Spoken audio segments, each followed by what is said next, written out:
नमस्कार, मेरा नाम है दिग्विजय सिंह। आपका स्वागत है गुड रिटर्न्स पर। नए साल की शुरुआत में चंद दिन रह गए हैं। ऐसे में पोर्टफोलियो को कैसे रीस्ट्रक्चर करें, कैसे शुरू करें एक नए निवेश को, किन बातों का ख्याल रखें और बाजार किस दिशा में नए साल में जाएगा, कैसा मूड रहेगा, कैसा माहौल रहेगा, बजट भी है और कई बड़े इवेंट भी हैं, इन पे कहाँ नजर रखनी चाहिए, इन सब पर बातचीत करने के लिए हमारे साथ आज जो एक्सपर्ट जुड़ रहे हैं उनको मार्केट कवर करते हुए करीब 25 साल हो गए हैं और अभी वो ट्रस्ट म्यूचुअल फंड के सीईओ हैं। सर संदीप बागला जी, आपका बहुत बहुत स्वागत है सर हमारे शो में। और सबसे पहले तो आपका धन्यवाद। बहुत बहुत धन्यवाद, आपने हमें समय दिया। धन्यवाद, आपका धन्यवाद ओके सर। संदीप सर, मुझे शो में बुलाने के लिए। बिल्कुल सर, बिल्कुल। तो संदीप सर, ये जो हम जहां अभी हैं, चंद दिन रह गए हैं 2024 के खत्म होने में, पीछे मुड़ के अगर हम देखें ये पूरा साल बतौर एक्सपर्ट आप कैसे देख रहे हैं, कैसा रहा ये साल आपके नज़र से सर? मेरे ख्याल से ये साल काफ़ी अच्छा रहा निवेशकों के लिए, हम्म। क्योंकि जो स्टॉक मार्केट गतिविधि थी इसमें काफ़ी अच्छा बढ़ावा हुआ है। हम्म। एंड इसमें इसके पिछले साल भी काफ़ी अच्छा परफॉर्मेंस रहा था। हम्म। तो रिटर्न्स काफ़ी जोरदार आए हैं उन इन्वेस्टर्स के लिए जो बने रहे हैं मार्केट में। और हमें यही सीख मिलती है कि मार्केट में आई थिंक थोड़ा टाइम स्पेंड करना ज़्यादा ज़रूरी है। और काफ़ी हमने सेक्टोरल रोटेशन देखा है, कभी कोई सेक्टर अच्छा किया है, कभी दूसरे सेक्टर ने अच्छा किया है। तो काफ़ी भारी मात्रा में पैसा भी आया है, इन्वेस्टर्स का लगा है, फ्रेश पैसा आया है म्यूचुअल फंड्स की इन्वेस्टमेंट स्कीम्स में। फिक्स्ड इनकम में भी हमने काफ़ी अच्छे रिटर्न्स देखे हैं, इंटरेस्ट रेट्स नीचे आए हैं और इक्विटी मार्केट्स में भी काफ़ी बढ़ोतरी हुई है, जिससे कि इन्वेस्टर्स का काफ़ी फ़ायदा हुआ है। म्यूचुअल फंड के लिहाज से अगर हम बात करें सर, नवंबर में लगातार 45th मंथ रहा जो इक्विटी फंड में लगातार इन्फ्लो देखने को मिला। ये ट्रेंड सर कैसा रहा सर? खास करके रिटेल सेगमेंट के लिहाज से बात करें तो फ्लो बरकरार है, कैसे देख रहे हैं इस ट्रेंड को सर? देखिए, अगर हम दूसरे बड़े देशों से कंपेयर करें, और ये कंपैरिजन इसलिए वाजिब है क्योंकि इंडिया भी अब अपने वजूद के हिसाब से अब एक बड़ा देश बनने जा रहा है। हम्म। हमारी जीडीपी में बढ़ोतरी हो रही है। हम्म। तो बाहर के अगर हम ट्रेंड्स देखते हैं तो हमने देखा है कि वहाँ पे जो म्यूचुअल फंड्स का पेनिट्रेशन है हम्म। और जो इक्विटी का पेनिट्रेशन है वो काफ़ी ज़्यादा है। हम्म। हम ग्रेजुअली बढ़ रहे हैं उस दिशा में। मेरे ख्याल से ये हमारा एक्सपीरियंस काफ़ी अच्छा रहा है। लेकिन आने वाले दिनों में, कुछ सालों में, ये जो बहाव है म्यूचुअल फंड्स और इक्विटी फंड्स के प्रतिरूप, ये मेरे ख्याल से बढ़ेगा, कम तो नहीं होगा। तो मेरे ख्याल से ये आपने जो कहा कि 45 महीनों में पैसा आया है, मुझे लगता है कि अगले 45 महीनों में भी काफ़ी अच्छा पैसे आने की उम्मीद है। जी जी। अगर मैं म्यूचुअल फंड में ही स्पेसिफिकली थीमेटिक फंड्स की बात करूं सर, तो अभी हाल फिलहाल में पिछले 3-4 महीने का अगर हम डेटा देखें तो फ्लो तो अच्छा रहा ही, लगातार एनएफओ भी लॉन्च हुए हैं सर। तो इस पे आपका क्या नजरिया है सर ओवरऑल? देखिए, मैं थीमेटिक और सेक्टोरल फंड्स पे ज़्यादा बिलीव नहीं करता हूँ। अच्छा जी। बिकॉज मेरा मानना ये है कि जो इन्वेस्टर है वो अपना जो इन्वेस्टमेंट का जो भार है और दायित्व है, ये फंड मैनेजर को पूरी हाथ से समर्पित कर दे तो अच्छा रहेगा। अगर आप मुझे एक बतौरन उदाहरण के हिसाब से मैं कहूँ कि आप सपोज एक फंड मैनेजर को बैंकिंग में इन्वेस्ट करने के लिए कहते हैं और बैंकिंग फंड का चयन करते हैं, तो मेरे पास कोई चारा नहीं है, मैं हमेशा बैंकिंग फंड में इन्वेस्टेड रहूँगा। अब किसी कारण से अगर बैंकिंग फंड में अगर मंदी आती है तो मैं उसमें अपना वेटेज कम नहीं कर सकता हूँ। यही आप अगर फ्लेक्सी कैप में पैसा देते हैं तो मैं बैंकिंग से अपना वेटेज कम करके उनके शेयर्स को बेच के कैश जनरेट कर सकता हूँ उससे, जिस सेक्टर में मुझे उम्मीद है। तो जो ये एक्टिव मैनेजमेंट है, यहाँ इन्वेस्टर को करना पड़ेगा। और मुझे लगता नहीं है कि हर इन्वेस्टर सक्षम है और ना ही ये उसका काम है। तो जिसका काम उसी को साझे। तो आपने फंड मैनेजर को जब दिया है पैसा मैनेज करने के लिए, तो आप उसको ओपन एंडेड स्कीम्स में दें, डाइवर्सिफाइड स्कीम्स में दें, जहाँ उसको पूरा फ्रीडम हो अपने मन पसंद इन्वेस्टर सेक्टर्स में इन्वेस्ट करने का। यहाँ पे एक आप जो इन्वेस्टमेंट मैनेजमेंट एक्टिविटी है वो कुछ हद तक आपकी रिस्पॉन्सिबिलिटी होती है। और ये कुछ सेक्टर्स हमने देखा है कि काफ़ी टाइम तक परफॉर्म नहीं करते हैं। और उस केस में मेरे ख्याल से ये एक सब ऑप्टिमल चॉइस है। ये कोई ख़राब बात नहीं है, लेकिन इससे बेहतर चॉइसेस हो सकती हैं अगर आप इसको डाइवर्सिफाइड फंड्स में दें। ठीक है, बढ़िया। लेकिन मैं एक चीज़ पूछना चाहूँगा इसमें आगे बढ़ते हुए कि भाई नए साल में अगर जब हम एंट्री कर रहे हैं तो किस ट्रेंड को, निवेशकों को किस ट्रेंड पर फोकस करना चाहिए, किस ट्रेंड को फॉलो करना चाहिए? देखिए, सबसे बड़ा ट्रेंड तो हमने जो देखा है, और हाँ। ये भारत देश एक तेजी से बढ़ रहा है। सबसे बड़े देशों में सबसे ज़्यादा तेजी भारत में ही देखी गई है। बहुत सारे नए सेक्टर्स खुल रहे हैं, नई कंपनीज लिस्ट हो रही हैं, और इसका चयन फंड मैनेजर्स कर सकते हैं। तो सबसे बड़ा ट्रेंड तो देखिए भारत है। तो आप भारत पे भरोसा रखिए, और हो सकता है कि कभी ग्रोथ कम हो, कभी ज़्यादा हो, बट जो देश को चला रहे हैं, जो हमारे मार्गदर्शक हैं, जो हमारे नेता हैं, और जो हमारे रेगुलेटर्स हैं, ये पूरी जान लगा रहे हैं कि हमारी नीतियाँ ऐसी हो कि भारत में ग्रोथ बरकरार रहे और तेज़ी से आगे बढ़ता रहे। तो इसके लिए मेरे ख्याल से सबसे बड़ा ट्रेंड तो भारत ही है। और अगर कुछ सेक्टर्स की बात करें, तो मैंने जो पोर्टफोलियोज़ में देखा है जी। कि हमारे पोर्टफोलियोज़ में अभी फार्मा और मैन्युफैक्चरिंग लेड कंपनीज़ का थोड़ा दबाव ज़्यादा है, हमारा रुझान थोड़ा उसकी तरफ ज़्यादा है। और जैसे अगर हम बैंकिंग स्टॉक्स की बात करें, तो जैसे हमने एक मेगा ट्रेंड देखा है कि भारत के लोग पहले जो सेविंग्स में बिलीव करते थे, वो इन्वेस्टमेंट की तरफ जा रहे हैं। बिल्कुल, बिल्कुल। जो म्यूचुअल फंड्स और इक्विटी में पैसा आ रहा है, तो जो कंपनियां इस सेविंग्स टू इन्वेस्टमेंट्स में जुड़ी हुई हैं, वो हमें लगता है कि वो काफ़ी अच्छा ग्रोथ दिखाएंगी। इसमें wealth management company, mutual fund की कंपनी, डिस्ट्रीब्यूशन, जो हमारे आरटीए एजेंट हैं, जो ब्रोकर्स हैं, ये ऐसी जो कंपनियां हैं, इनमें हमारा पोर्टफोलियो का थोड़ा वेटेज ज़्यादा है। सो जी। हमें जो हाई ग्रोथ कंपनीज लग रही है, ये इन्हीं सेक्टर्स पे लग रही हैं। बट जैसा कि आप जानते हैं कि मार्केट काफ़ी डायनामिक है, जी। और वैल्यूएशन और प्रोस्पेक्ट के हिसाब से फंड मैनेजर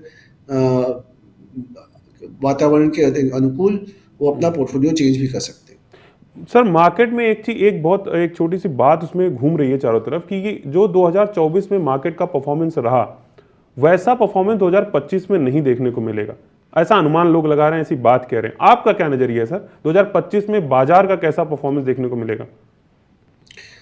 देखिए, बहुत सारी नई नई चीज़ें हो रही हैं बाजार में। जैसे कि जो सबसे बड़ा मार्केट है हमारा, यूएसए, वहाँ पे डोनाल्ड ट्रंप आए हैं, उनकी नीतियाँ अलग हो सकती हैं।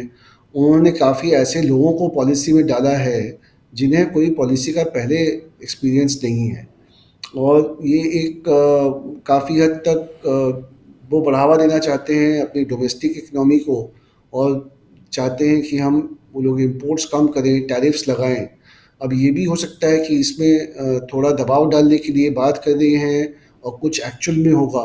तो काफ़ी ऐसी पॉलिसियाँ और नीतियाँ आ सकती हैं जिससे पोटेंशियल एक डिसरप्शन हो सकता है मार्केट्स में। जो कंपनीज़ हैं, उनका जो फ्यूचर है, उनकी जो फ्यूचर अर्निंग्स है, उस पे इम्पैक्ट हो सकता है। तो ये काफ़ी मार्केट्स क्या है कि मार्केट्स को अनसर्टेनिटी अच्छी नहीं लगती है। कोई भी मार्केट्स हमेशा एक चाहते हैं कि एक सही गति से ग्रोथ होता रहे। तो ये एक बहुत बड़ा पोटेंशियल फैक्टर है। तो ये एक मद्देनज़र रखना पड़ेगा हमें कि इससे एक वॉलेटिलिटी आ सकती है मार्केट में, और जो लंबे समय के लिए इन्वेस्ट करना चाहते हैं, उनको शायद एंट्री पॉइंट मिल जाए इन्वेस्ट करने के लिए। नहीं, दूसरा जनवरी। मुझे क्या लगता है, जी जी जी, बोलिए प्लीज, बोलिए, नहीं जी नहीं, कहिए प्लीज कहिए। Continue continue sir. नहीं नहीं, और पॉइंट मैं कहना चाहता था कि जी। अभी तक हमने देखा है कि लास्ट 14-15 सालों में जो सेंट्रल बैंक्स हैं ग्लोबली, जो जी। सबसे बड़े सेंट्रल बैंक्स हैं, इन्होंने काफ़ी पैसा छापा है हम्म। और अपनी बैलेंस शीट को बढ़ाया है। और जो पब्लिक मार्केट में जो एसेट्स हैं, बॉन्ड्स हैं, ये सब खरीदे हैं, जिससे क्या हुआ है कि काफ़ी पैसा सिस्टम में आ गया है, और उसके कारण शायद थोड़ा सा इन्फ्लेशन अभी काबू में नहीं आ पा रहा है।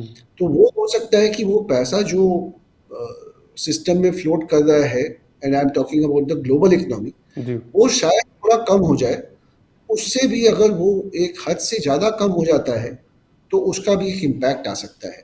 हमने नोटिस किया है कि फॉरेन इन्वेस्टर्स लास्ट कुछ महीनों से लगातार सेलिंग कर रहे हैं। जी। तो ये एक ऐसा अनुमान है कि अगर ग्लोबल लिक्विडिटी कम हो जाती है तो जो ग्लोबल इन्वेस्टर्स हैं उनका सपोर्ट शायद ना आए। तो ये सब 2-3 चीज़ें हैं, जैसे इन्फ्लेशन है और हम्म। ग्लोबल लिक्विडिटी है और कुछ इकोनॉमिक पॉलिटिशियन लेड अनसर्टेनिटीज़ है जो मार्केट को अपने नेक्स्ट दौर में उनसे डट के सामना करना पड़ेगा। ठीक है, तो फरवरी जो नए साल में ऐसा महीना होगा जो बहुत की इवेंट होगा उसमें बाजार के लिहाज से। पहले बजट है, फिर उसके बाद आरबीआई की पॉलिसी भी है और अनुमान ये लगाया जा रहा है, हम पहले पॉलिसी की ही बात करते हैं। तो पॉलिसी जैसे आप कह रहे हैं कि लिक्विडिटी वाला मैटर जो है उसमें अभी रेट कट का लेकर जो अनुमान लगाया जा रहा है वो कहा जा रहा है कि फरवरी से भारतीय रिजर्व बैंक दरों में कटौती का कर सकती है। इस कितना बड़ा ये ट्रिगर होगा शेयर बाजार के लिए, स्पेशली अपने घरेलू बाजार के लिए? देखिए, आप अगर लास्ट 6 महीने का ग्रोथ रेट देखें, जी। तो ग्रोथ काफ़ी कम आया था, जो उनसे हम्म। उम्मीद थी कि 6.5-7% आएगा, वो 5.5 के आसपास आया था। हम्म। तो डेफ़िनेटली जो एक स्लोडाउन हमने देखा है, हम्म। उसको मद्देनज़र रखते हुए शायद रेट कट किया जाए। अगर हमारी इन्फ्लेशन ज़्यादा ऊपर ना हो, एक कम्फ़र्ट लेवल पे लगता हो, आरबीआई को कम्फ़र्ट लेवल की तरफ बढ़ रहा है, हम्म। तो डेफ़िनेटली हमें उम्मीद है कि एक रेट कट तो आएगा। अब ये कहना डिफ़िकल्ट है कि वो 25-50 बेसिस पॉइंट कट होने से जी। क्या देश की आवाम को ये मिलेगा आश्वासन कि वो ज़्यादा खर्चा करें, ज़्यादा बोरो करें हम्म। और ज़्यादा इन्वेस्टमेंट करें। ये एक सपोर्टिव फैक्टर है, लेकिन ज़रूरी नहीं है कि केवल इसके कारण ही मार्केट में ग्रोथ निश्चित हो जाए। हम्म। तो एक ग्रोथ को सपोर्ट करने के लिए मेरे ख्याल से इंटरेस्ट रेट कट होंगे, हम्म। लेकिन मुझे ये उम्मीद नहीं है कि बहुत ज़्यादा और बहुत जल्दी कट होंगे। जी। तो थोड़ा ग्रेजुअल प्रोसेस होगा। जो सेंट्रल बैंक है वो भी थोड़ा फूँक-फूँक के कदम रखेंगे, हम्म। बिकॉज़ हम चाहते नहीं हैं कि इन्फ्लेशन बहुत ऊपर चला जाए और हमें अपनी पॉलिसी रिवर्स करनी पड़े। तो हम्म। इसलिए रेट कट होंगे, लेकिन एक झटके में बहुत ज़्यादा रेट कट की उम्मीद हमें नहीं है as hmm. Of now. Hmm. अगर इकोनॉमी वीक हो गई किसी कारण से तो हो सकता है रेट कट ज़्यादा हो, लेकिन अभी ये उम्मीद है कि 50 से 75 बेसिस पॉइंट रेट कट होंगे करीब 1 साल में। तो हम्म। उसका बहुत बड़ा इम्पैक्ट नहीं आएगा। हम्म। ये इक्विटी मार्केट्स के लिए पॉजिटिव है, हम्म। लेकिन इससे घड़ी की सुई बहुत ज़्यादा शिफ्ट होगी कि नहीं वो हमें पता नहीं। ठीक है। फर्स्ट फरवरी को देश का बजट पेश होगा और बजट को लेकर आपकी क्या उम्मीदें हैं? आप किस स्पेसिफिकली किस सेक्टर पर नज़र रखे हुए हैं कि बजट में ये सेक्टर में ज़्यादा एक्शन देखने को मिल सकता है या कह सकते हैं निवेश का मौका मिल सकता है?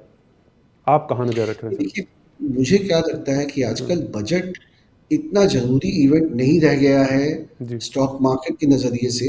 हम्म। बॉन्ड मार्केट के नज़रिए से ज़्यादा इम्पोर्टेंट है, क्योंकि हम्म। जो फिस्कल कंसोलिडेशन है हम्म। और उसपे जो मैंने नोटिस किया है कि अभी की जो सरकार है, हम्म। वो चाहती है कि जो प्राइवेट सेक्टर है वो उभर के आए हम्म। और ऐसा गवर्नमेंट ज़्यादा स्पेंड नहीं करे।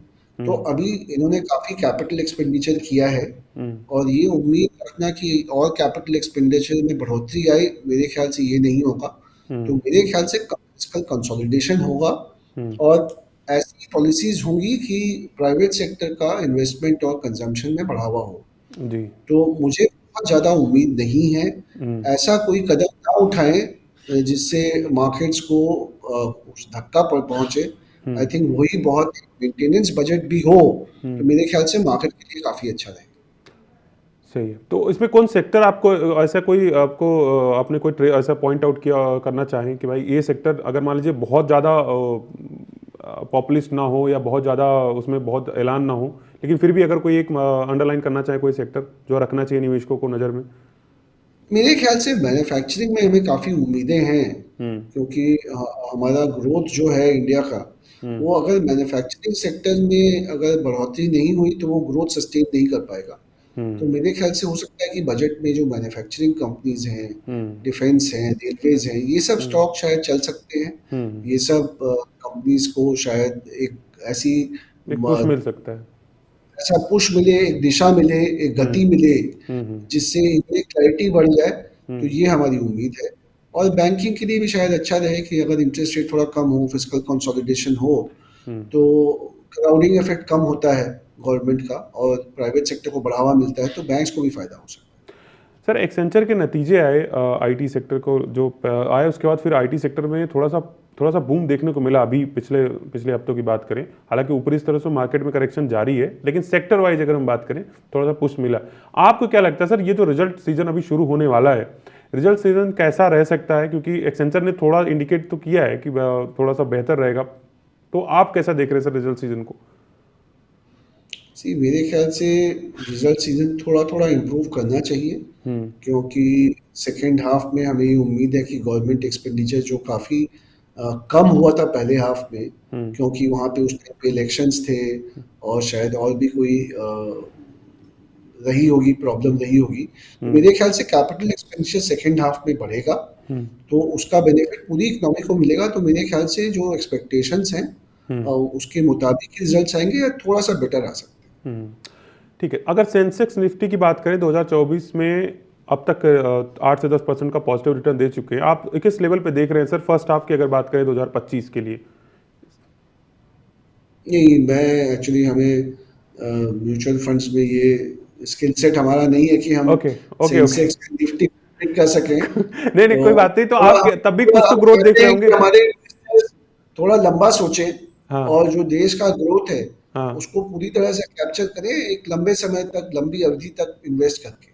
अच्छा, तो ये थोड़ा हमें कोई इसमें नहीं सर, हमने कोई नहीं, तो इस पे हम लेवल वाले पे पॉइंट को हटाते हैं, हम इस पे आते हैं सर। एक मेरा पर्सनल जैसे हम जैसे यंग जो इन्वेस्टर हैं या ट्रेडर हैं, जो लोग निवेश अभी मार्केट में एंटर कर रहे हैं, आपके पास 25 साल का एक लंबा अनुभव है सर। जो मार्केट जब हम ट्रैक करते हैं, किन बातों का ख्याल रखना चाहिए? हम ये आज सीखने के तौर पे मैं आपसे सवाल ये कर रहा हूँ सर, किन किन बातों का ध्यान रखना चाहिए जब हम मार्केट को ऑब्जर्व करते हैं, इन उसके आगे वाले मूड को समझने के लिए, अगर हम किन बातों का ऐसा ख्याल रखें, ऐसा कुछ अगर आप बता पाएं तो। देखिए, मेरा जो पर्सनल एक्सपीरियंस रहा है, जी जी सिंस आप पर्सनल क्वेश्चन पूछ रहे हैं, जी। मुझे लगता है कि ट्रेडिंग में पैसा बनाना बहुत डिफिकल्ट है। अच्छा जी। और ये मार्केट कई बार, हाँ, आपने सुना भी होगा कि markets can remain irrational for longer than you can remain you know आप मतलब पहले बैंकक्रप्ट हो जाएंगे मार्केट, आपको इरेशनल हो जाता है कई बार। जी जी जी। तो मार्केट में जो शॉर्ट टर्म मूवमेंट्स हैं, हम्म हमें ट्राई करना चाहिए कि उसको इग्नोर करें, हम्म लॉन्ग टर्म ट्रेंड को हम समझें, हम्म उन कंपनीज में इन्वेस्ट करें जहाँ पे हमारा खुद का एक्सपीरियंस है, हम्म जहाँ हमें समझ में आता है, हम्म और इसको सिंपल रखें। हम्म और मैं तो कहता हूँ कि देखिए, म्यूचुअल फंड से बहुत अच्छा काम किया है। हम्म वैसे मैं म्यूचुअल फंड में हूँ, हम्म लेकिन मुझे लगता है म्यूचुअल फंड से जेन्युइनली बहुत अच्छा काम किया है, काफ़ी अच्छा ग्रोथ कैप्चर किया है और हम्म काफ़ी अलग अलग स्ट्रैटेजीज हम्म लगाई हैं। तो मुझे मेरे ख्याल से तो एक, आप अगर 100 रुपये लगाते हैं तो 70-80 रुपये तो आपका एक सेफ म्यूचुअल फंड्स में होना चाहिए जो लंबे हम्म समय के लिए बना रहे। और आपको अगर ट्रेडिंग करनी है तो अमाउंट छोटा रखें, हम्म जिससे अगर ज़्यादा नुकसान भी नहीं होगा और आपको मायूसी भी नहीं होगी। हम्म।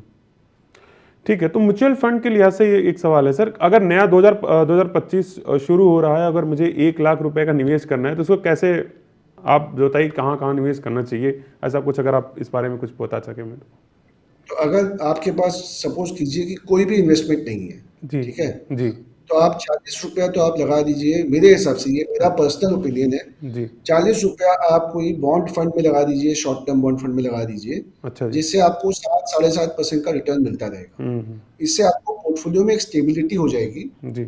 और 60 रुपया आप लगा दीजिए, मेरे ख्याल से 30 रुपये आप लगा दीजिए स्मॉल कैप फंड में और 30 रुपया फ्लेक्सी कैप फंड में। जी। फ्लेक्सी कैप फंड में क्या होता है कि आपको इन्वेस्ट फंड मैनेजर है, हम्म वो आपको अलग अलग रकम के स्टॉक्स खरीदेगा और चेंज करता रहेगा, फ्लेक्सिबिलिटी रहती है उसमें। हम्म और जहाँ उसको अच्छा लगेगा, तो आप अगर 3 साल 5 साल अगर बने रहेंगे तो आप रिटर्न हम्म मिलने की अच्छी उम्मीद है। हम्म और स्मॉल कैप में इसलिए कह रहा हूँ हम्म कि आज 100 बड़ी कंपनियों को हम लार्ज कैप कहते हैं और हम्म नेक्स्ट 150 को मिड कैप कहते हैं। हम्म ये कंपनियां काफ़ी बड़ी हो गई हैं और ये हम्म देश की जो गति है, जो ग्रोथ रेट है, उसके हिसाब से ही उसके आसपास ही ग्रो करेंगी। हम्म लेकिन उसके नीचे 4,500 छोटी कंपनियां हैं, हम्म तो जहाँ ग्रोथ काफ़ी ज़्यादा है हम्म और वहाँ पे नई नई कंपनीज लिस्ट हो रही हैं, नए सेक्टर्स खुल रहे हैं, हम्म इकोनॉमी एक इवॉल्व हो रही है। तो मेरे ख्याल से स्मॉल कैप्स में आप अगर इन्वेस्ट करेंगे और 4-5 साल बैठेंगे तो शायद उसमें आपको देश का जो ग्रोथ है वो बढ़िया से कैप्चर करने को मिलेगा। सो 40 रुपया शॉर्ट टर्म फंड में, 30 फ्लेक्सी कैप और स्मॉल कैप। संदीप बागला सर, आपका बहुत बहुत धन्यवाद हमसे जुड़ने के लिए। आपसे बातचीत करके एक चीज़ समझ में आई सर कि चाहे इन्वेस्टमेंट हो उसमें आप फ्लेक्सी फंड की तरफ ज़्यादा रुचि दिखा रहे हैं, और मुझे लगता है आप ये भी कहना चाह रहे होंगे कि आप फ्लेक्सिबल भी रहिए, चाहे लाइफ में हो, चाहे शारीरिक तौर पे, चाहे मानसिक तौर पे, और चाहे वो इन्वेस्टमेंट के तौर पे। बहुत बहुत धन्यवाद सर बिल्कुल, आपका। Thank you so much, bye thank bye. You so much sir, thank you.